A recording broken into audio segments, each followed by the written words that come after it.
Praise to the lord. ఈరోజు దేవుడు మనకిచ్చినటువంటి వాగ్దానం ఏంటంటే ఆదికాండము 18వ అధ్యాయము 14వ వచనం. యెహోవాకు అసాధ్యమైనది ఏదైనానున్నదా? ఆమేన్.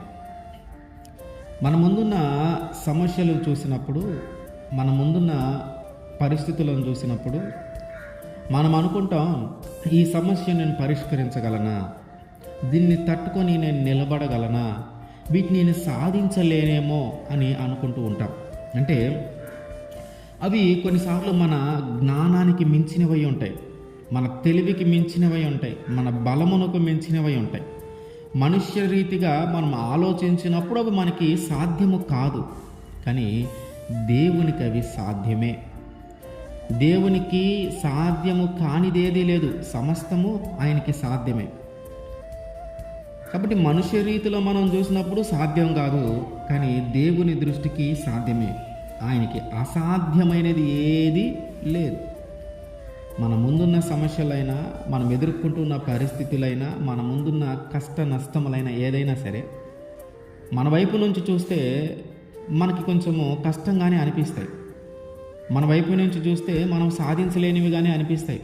కానీ దేవునికి అప్పచెప్తే, దేవుని మీద భారం వేస్తే అవన్నీ ఆయన సులభంగా చేయగలుగుతాడు.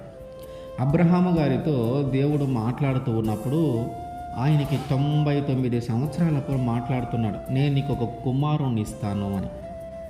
వాళ్ళకి నమ్మకం కలగల, ఎందుకంటే ముసలోళ్ళు అయిపోయారు ఇద్దరు.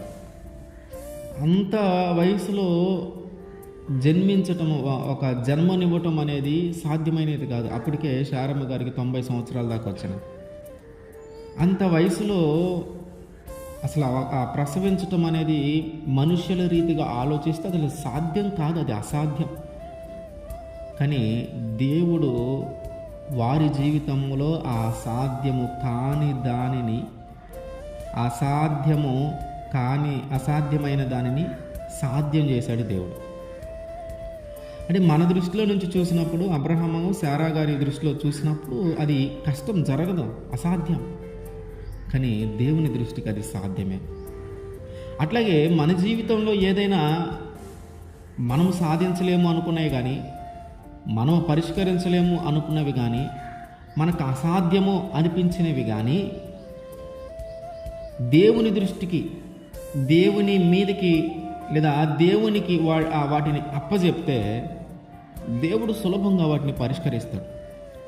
మన తెలివిని, మన జ్ఞానాన్ని, మన బలమును, మన బలగాన్ని ఉపయోగించుకొని ఎంతసేపు కష్టపడిననో, ఎన్ని ప్రయత్నాలు చేసిననో సాధించలేని దానిని, ఆ భారమును తీసుకొచ్చి దేవుడి మీద వేస్తే దేవుడు సులభంగా సాధించేలాగా చేస్తాడు. అవసరమైతే ఆయనే మన తరపున యుద్ధం చేస్తాడు, ఆయనే మన తరపున పోరాడి అవి సాధించేలాగా చేస్తాడు. కనుక మనం సాధించలేనివైనను, మనకి సాధ్యము కానివైనను, మనకు అసాధ్యముగా అనిపించేవి ఏవైనానో దేవుని మీద ఆ భారమును ఉంచితే ఆయనే మన జీవితంలో దాన్ని జరిగిస్తాడు. ఎందుకంటే ఆయనకు అసాధ్యమైనది ఏది లేదు. ఆమేన్.